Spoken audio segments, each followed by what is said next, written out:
裝修清潔五大禁忌。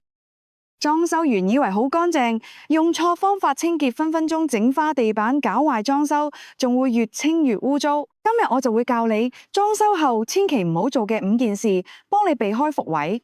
第一，千祈唔好直接用水沖地板，會牆身。裝修留低嘅水泥粉、石灰粉遇水會結塊，更加難清。木地板、木櫃濕咗，亦都會發脹變形。第二，唔好用鋼絲刷、百潔布死力刷，瓷磚、雲石、櫃面好容易會刮花，永久留低痕跡。第三，亂溝清潔劑，唔係我吹水，有人真係會將漂白水同通渠劑溝埋一齊，咁樣做呢，會導致產生有毒嘅氣體。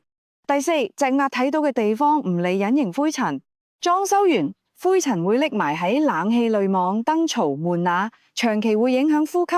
冇清理嘅木碎亦有可能會引嚟舒濕、蟎蟲。最後咧就千祈唔好急住入住，冇做甲醛測試。新家私、油漆、膠板會持續釋放甲醛，可能會引致頭痛、敏感。希望大家睇完條片可以避開5大錯位。想知更多就記得 like 同 subscribe 啦。